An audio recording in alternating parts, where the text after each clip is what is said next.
Hi friends, welcome to my channel. ಎಲ್ಲರೂ ಹೇಗಿದ್ದೀರಾ friends? ನೀವು ಫಸ್ಟ್ ಟೈಮ್ ನನ್ನ ಚಾನಲ್ ನೋಡ್ತಾ ಇದ್ದರೆ ಸಬ್ಸ್ಕ್ರೈಬ್ ಮಾಡ್ಕೊಳ್ಳಿ ಫ್ರೆಂಡ್ಸ್. ಇವತ್ತು ಏನಪ್ಪ ಅಂದರೆ ಹಾರ್ಮೋನ್ಸ್ ರೌಂಡ್ ಹತ್ರ ರಿಂಕಲ್ಸ್ ಬರ್ತಾ ಇರುತ್ತೆ ನೋಡಿ. ಇಲ್ಲಿ ಅದು ಏನಕ್ಕೆ ರಿಂಕಲ್ಸ್ ಬರುತ್ತೆ ಅಂದರೆ ಅದು ಏನಕ್ಕೆ ಅಂತ ಹೇಳ್ತೀನಿ ನೋಡಿ. ಇವಾಗ ನಾವು 30 ಸೊಂಟದ ಸುತ್ತಳತೆ 30 ಬಂದರೆ ಅದು ಚಿಕ್ಕ ಬ್ಲೌಸ್ ಅಂತ ತಿಳ್ಕೊಬೇಕು. 30 ಒಳಗಡೆ 30ಇಂದ 28, 29, 24, 20 ಆ ಥರ ಬಂದರೆ ಅದು ಚಿಕ್ಕ ಬ್ಲೌಸ್ ಅಂತ. ಆ ಚಿಕ್ಕ ಬ್ಲೌಸ್ಗೆಲ್ಲ ನಾವು ಇಲ್ಲಿ 1 ಇಂಚಿಗೆ ಮಾತ್ರ ತಗೋಬೇಕು. ಅದಕ್ಕಿಂತ ಜಾಸ್ತಿ ತೊಗೊಂಡ್ರು ರಿಂಕಲ್ಸ್ ಬರುತ್ತೆ, ಕಮ್ಮಿ ತೊಗೊಂಡ್ರು ಹೆಚ್ಚು ಕಮ್ಮಿ ಆಗುತ್ತೆ. ಮತ್ತು ಆಮೇಲೆ 30ಗಿನ್ನ ಜಾಸ್ತಿ ಇರೋದೆಲ್ಲ ಸೊಂಟದ ಸುತ್ತಳತೆ ಬಂದ್ಬಿಟ್ಟು 30ಗಿನ್ನ 32, 34, 35 ಇರೋದೆಲ್ಲ ದೊಡ್ಡ ಬ್ಲೌಸು ಅಂತ.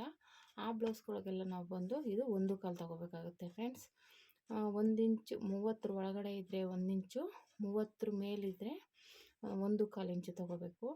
ಆಮೇಲೆ ಬೋಟ್ ನೆಕ್ಕು, ಕಾಲರ್ ನೆಕ್ಕು ಆದರೆ ನಾವು ಚಿಕ್ಕ ಬ್ಲೌಸ್ಗೆಲ್ಲ 1 ಕಾಲು ತೊಗೋಬೇಕು, ದೊಡ್ಡ ಬ್ಲೌಸ್ಗೆಲ್ಲ 1.5 ತೊಗೋಬೇಕಾಗುತ್ತೆ. ಅದರಲ್ಲಿ ಏನಾದರೂ ನಾವು ಹೆಚ್ಚು ಕಮ್ಮಿ ಮಾಡಿದ್ರೆ ಆಗ ರಿಂಕಲ್ಸ್ ಬರುತ್ತೆ. ಮತ್ತು ಇನ್ನೊಂದೇನಪ್ಪ ಅಂದರೆ ನೋಡಿ, ಇಲ್ಲಿ ನಾನು ಹ್ಯಾಂಡ್ಸು ಮಾರ್ಕ್ ಮಾಡಿದ್ದೀನಿ. ಈ ರೀತಿ ನಾವು ಚಿಕ್ಕ ಬ್ಲೌಸ್ಗೆಲ್ಲ 1 ಇಂಚಿಗೆ ಮಾರ್ಕ್ ಮಾಡ್ಕೋಬೇಕು ನೋಡಿ. ಇಲ್ಲಿ ನಾವು ಉದ್ದ ಲೆಂತ್ ತೊಗೊಂಡಿದ್ದೀವಲ್ಲ, ಇಲ್ಲಿಂದ ನಾವು ಇಲ್ಲಿ ಕ್ರಾಸಾಗಿ ಈ ಥರ ಕ್ರಾಸ್ ಮಾಡಬೇಕಾದ್ರೇ ಇಲ್ಲಿ ನಾವು 1 ಇಂಚು ಇಲ್ಲ 1.5 ಇಂಚು, ಚಿಕ್ಕ ಬ್ಲೌಸ್ಗೆಲ್ಲ 1 ಇಂಚು, ದೊಡ್ಡ ಬ್ಲೌಸ್ಗೆ 1.5 ಇಂಚು ತೊಗೋಬೇಕು. ಇಲ್ಲಿ ಮಾರ್ಕ್ ಮಾಡಿದ್ದೀವಿ ನೋಡಿ, ಇಲ್ಲಿ ಕಾಣಿಸ್ತಾ ಇದೆಯಲ್ಲ. ಇಲ್ಲಿ ಇದೇನಾದರೂ ನಾವು ಇಲ್ಲಿ ಜಾಸ್ತಿ ತೊಗೊಬಿಟ್ರೆ, ಇವಾಗ ಈ ಥರ ಇದೆಯಲ್ಲ, ಇವಾಗ ಏನಾಗುತ್ತೆ, ಇಲ್ಲಿ 1 ಇಂಚಿಗೆ ತೊಗೊಂಡಿದ್ದೀವಿ ಚಿಕ್ಕ ಬ್ಲೌಸ್ ಇದು. ಇವಾಗ ಒಂದೊಂದ್ಸಲ ಈ ರೀತಿ ನೋಡಿ, ಈ ರೀತಿ ತೊಗೊಬಿಟ್ರೆ, ಈ ರೀತಿ ಈಗ ತೊಗೊಂಬಿಟ್ರೆ ಏನಾಗುತ್ತೆ, ಇಲ್ಲಿ ಬಟ್ಟೆ ಜಾಸ್ತಿ ಬಂದ್ಬಿಡುತ್ತೆ. ಹಾಗೇನಾಗುತ್ತೆ, ಈ ಬಟ್ಟೆ ಎಲ್ಲ ಜಾಸ್ತಿ ಬರೋ ಬಟ್ಟೆ ಎಲ್ಲ ಅಲ್ಲಿ ರಿಂಕಲ್ಸ್ ಥರ ಇದಾಗ್ಬಿಡುತ್ತೆ, ಜಾಸ್ತಿ ಇದಾಗುತ್ತೆ. ಇಲ್ಲ ಅದು ಈ ರೀತಿ ಆದ್ರೂ ಆಮೇಲೆ ಶೇಪ್ ತೆಗಿವಾಗ, ಇಲ್ಲಿ ಶೇಪ್ ತೆಗಿವಾಗ್ಲೂ ನಾವು ಈ ಥರ ಜಾಸ್ತಿ ತೆಗೆದ್ಬಿಟ್ಟು ಸ್ವಲ್ಪ ತೆಗೆದ್ಬಿಡ್ತೀವಿ ಒಂದೊಂದ್ಸಲ. ಇದು 3/4 ಇಂಚು ತೆಗಿಬೇಕು ಫ್ರೆಂಡ್ಸ್ ಶೇಪ್ನ. ನೀವು ಯಾವುದೇ ಬ್ಲೌಸ್ ಆದ್ರೂ 3/4 ಇಂಚು ತೆಗೆದ್ರೆ ನೀಟಾಗಿರುತ್ತೆ. ಇಲ್ಲ ಅರ್ಧ ಇಂಚು ತೆಗಿಬೇಕು. ನೀವು ಅದಕ್ಕಿಂತ ಸುಮ್ಮನೆ ಏನೋ ತೆಗಿಬೇಕು ಅಂತ ಒಂದು ಸ್ವಲ್ಪ ತೆಗೆದು ಬಿಟ್ಟರೆ ಆವಾಗೇನಾಗುತ್ತೆ, ರಿಂಕಲ್ಸ್ ಬರುತ್ತೆ. ಈ ರೀತಿ ಮಾಡೋದ್ರಿಂದ ಇವಾಗ ಇಲ್ಲಿ ನಾವು ನೀಟಾಗಿ ಕ್ರಾಸಾಗಿ ತೊಗೋಬೇಕು. ಮತ್ತು ನಾವು ಶೇಪ್ ಹೇಗಪ್ಪ ತೊಗೋಬೇಕು ಅಂದರೆ ನೋಡಿ, ಇದು ಕಟ್ ಮಾಡ್ತೀನಿ, ಮಾರ್ಕ್ ಮಾಡಿದ್ದೀನಿ ಆಲ್ರೆಡಿ ನಾನು. ಇವಾಗ ಕಟ್ ಮಾಡಿ ತೋರಿಸ್ತೀನಿ.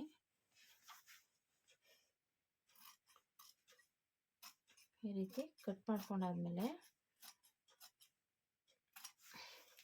ಇದನ್ನು ನಾವು ಈಗ ಓಪನ್ ಮಾಡ್ಕೋಬೇಕು. ಈಗ ಇಲ್ಲಿ ಮಾರ್ಕ್ ಮಾಡಿ ಇಟ್ಕೋಬೇಕು ಮಧ್ಯದಲ್ಲಿ. ಇಲ್ಲಿ ಮಧ್ಯ ಮಾರ್ಕ್ ಮಾಡಿಕೊಂಡು ಇವಾಗ ನಾವಿಲ್ಲಿ 1 ಇಂಚಿಗೆ ಮಾರ್ಕ್ ಮಾಡಿದ್ದೀವಲ್ವಾ, 1 ಇಂಚು ಅಲ್ಲಿಗೆ ಇಲ್ಲಿ ಮಾರ್ಕ್ ಮಾಡಿದ್ದೀವಲ್ವಾ ಕಂಕ್ಳ ಹತ್ರ, ಇದನ್ನು ಇಲ್ಲಿಗೆ ಈ ರೀತಿ ಜಾಯಿಂಟ್ ತೊಗೋಬೇಕು. ಇಲ್ಲಿ 1 ಇಂಚಿಗೆ ತೊಗೊಂಡಿದ್ದೀವಲ್ಲ, ಇಲ್ಲಿಗೆ ಈ ರೀತಿ ಜಾಯಿಂಟ್ ತೊಗೊಂಡಾಗ ಇದೇ ನಮಗೆ ಶೇಪ್ ತೆಗಿಯೋ ಪಾಯಿಂಟ್. ಇದು ಇಲ್ಲಿಗೆ ಮಾರ್ಕ್ ಮಾಡ್ಕೋಬೇಕು. ಈ ರೀತಿ ಮಾರ್ಕ್ ಮಾಡಿಕೊಂಡು ಇವಾಗ ಇಲ್ಲಿಂದ ನಾವು ಈ ರೀತಿ, ಇದು ಚಿಕ್ಕ ಬ್ಲೌಸ್ ಆಗಿರೋದ್ರಿಂದ ಅರ್ಧ ಇಂಚ್ ಸಾಕು ಫ್ರೆಂಡ್ಸ್. ನೋಡಿ, ಈ ರೀತಿ ಅರ್ಧ ಇಂಚಿಗೆ ಈ ರೀತಿ ಮಾರ್ಕ್ ಮಾಡಿಕೊಂಡು ಇಲ್ಲಿ ನಾವು 1 ಇಂಚ್ ಇರುತ್ತಲ್ಲ ಅಲ್ಲಿಗೆ ಸೇರಿಸ್ಕೋಬೇಕು. ಇದನ್ನು ಈ ರೀತಿ ಸೇರಿಸ್ಕೊಂಡು ಈ ರೀತಿ ಮಾಡಿಕೊಂಡ್ರೆ ಆವಾಗ ನಮಗೆ ಶೇಪ್ ಕರೆಕ್ಟಾಗಿ ಬರುತ್ತೆ. ಆವಾಗ ರಿಂಕಲ್ಸ್ ಬರೋಲ್ಲ. ಒಂದು ಚೂರು ಬಟ್ಟೆಯಲ್ಲಿ ಜಾಸ್ತಿ ಬಂದ್ರೂ ಅದೇನಾಗ್ಬಿಡುತ್ತೆ, ಬ್ಲೌಸ್ದು ಲೆಂತ್ ಜಾಸ್ತಿ ಆಗುತ್ತೆ. ನೋಡಿ, ಈ ರೀತಿ ಕಟ್ ಮಾಡ್ಕೋಬೇಕು. ಈ ರೀತಿ ಕಟ್ ಮಾಡಿಕೊಂಡ್ರೆ ಆವಾಗ ರಿಂಕಲ್ಸ್ ಬರೋದಿಲ್ಲ ಫ್ರೆಂಡ್ಸ್. ಈ ರೀತಿ ಮಾಡ್ಕೋಬೇಕು ನೋಡಿ. ಈ ರೀತಿ ಇಟ್ಕೊಂಡ್ರೆ ಈ ರೀತಿ ಬರುತ್ತೆ. ಈ ರೀತಿ ಮಾಡಿಕೊಂಡ್ರೆ ರಿಂಕಲ್ಸ್ ಬರೋದಿಲ್ಲ. ಈ ರೀತಿ ಮಾಡಬೇಕು ಫ್ರೆಂಡ್ಸ್, ಇಲ್ಲ ಅಂದರೆ ರಿಂಕಲ್ಸ್ ಬರುತ್ತೆ. ಓಕೆ ಫ್ರೆಂಡ್ಸ್ ಇದು ಟಿಪ್ಸ್. ಇದು ನೋಡಿ, ಈ ಥರ ಪಾತ್ರೆ ಉಜ್ಜೋದು ಜುಂಗಿರುತ್ತೆ, ಈ ಥರ ಒಂದು ಬಾಕ್ಸ್ ತೊಗೊಂಬಿಡಿ. ಈ ಥರ ಇಟ್ಕೊಂಡು ಈ ಥರ ಗುಂಡು ಪಿನ್ ಅಂತೂ ಯೂಸ್ ಮಾಡಲೇಬೇಕು, ಬಿಗಿನರ್ಸ್ಗಂತೂ ಬೇಕೇ ಬೇಕು ಈ ಗುಂಡು ಪಿನ್ಗಳು. ಅವಾಗ ಏನು ಮಾಡಬೇಕಪ್ಪ ಅಂದರೆ ನೋಡಿ, ಅಲ್ಲೊಂದು ಇಲ್ಲೊಂದು ಹಾಕ್ಬಿಟ್ಟು ಬಿದೋಗುತ್ತೆ, ಕಳೆದೋಗುತ್ತೆ, ವೇಸ್ಟ್ ಆಗ್ತಾ ಇರುತ್ತೆ. ಈ ಥರ ಒಂದು ಪಾತ್ರೆ ಉಜ್ಜೋದು ಗುಂಡು ತೊಗೊಂಬಿಡಿ. ಈ ಥರ ಒಂದು ಬಾಕ್ಸ್ ತಗೊಂಡು ಇವಾಗ ಈ ಥರ ಅಲ್ಲಿ ಇಟ್ಟರೆ ವೇಸ್ಟ್ ಆಗುತ್ತೆ, ಇಲ್ಲ ಮಕ್ಕಳ ಕೈಗೆ ಸಿಕ್ಕಿದ್ರೆ ಅಲ್ಲಿ ಕೈ ಚುಚ್ಕೊಳ್ಳೋದು ಮಾಡಿಕೊಂಡು ವೇಸ್ಟ್ ಮಾಡ್ತಾ ಇರ್ತಾರೆ. ಅವಾಗ ಏನು ಮಾಡಿಯಪ್ಪ ಅಂದರೆ ಈ ಥರ ಇಟ್ಕೊಳ್ಳಿ. ಈ ಥರ ಮಾಡಿಕೊಂಡು ಈ ಥರ ಚುಚ್ಕೊಂಡ್ಬಿಟ್ರೆ ನೋಡಿ, ಎಲ್ಲೂ ಬೀಳೋದಿಲ್ಲ, ಏನೂ ಇಲ್ಲ, ನೀಟಾಗಿರುತ್ತೆ. ನೀವು ಯೂಸ್ ಮಾಡಿಬಿಟ್ಟಾಗ ಈಗ ತಗೊಂಡು ಯೂಸ್ ಮಾಡಿಬಿಟ್ಟು ಮತ್ತೆ ಇದರಲ್ಲೇ ಇಟ್ಬಿಟ್ಟು ಈ ಥರ ಒಂದು ಬಾಕ್ಸಲ್ಲಿ ಮುಚ್ಚಿ ಇಟ್ಬಿಟ್ರೆ ನೀಟಾಗಿರುತ್ತೆ ಫ್ರೆಂಡ್ಸ್. ಮಕ್ಕಳ ಕೈಗೆ ಸಿಕ್ಕುವಂಗೆ ಇಡಬೇಡಿ, ಹುಷಾರಾಗಿ ಇಟ್ಕೊಳ್ಳಿ. ಆ ರೀತಿ ಮಾಡೋದ್ರಿಂದ ನೀವು ಆರಾಮಾಗಿ ಗುಂಡು ಪಿನ್ಗಳನ್ನ ಕಳಿಯೋಷ್ಟಿರಲ್ಲ, ಇಲ್ಲ ನಾನು ಇಲ್ಲೊಂದು ಹಾಕ್ಬಿಟ್ಟೆ ಕಳೆದೋಗುತ್ತೆ. ಹಾಗಾಗಿ ಇದನ್ನು ಈ ರೀತಿ ಯೂಸ್ ಮಾಡಿಕೊಂಡು ಟ್ರೈ ಮಾಡಿ ಫ್ರೆಂಡ್ಸ್. ಇದು ಒಂದು ಟೈಲರಿಂಗ್ ಟಿಪ್ಸು. ಈ ರೀತಿ ಬಿಗಿನರ್ಸ್ಗೆ ಈ ಥರ ಗುಂಡು ಪಿನ್ಗಳು ಬೇಕೇ ಬೇಕು. ನೀವು ಗುಂಡು ಪಿನ್ ತಗೊಂಡ್ರೆ ಈ ಥರ ಮಾಡಿಟ್ಕೊಳ್ಳಿ ಫ್ರೆಂಡ್ಸ್.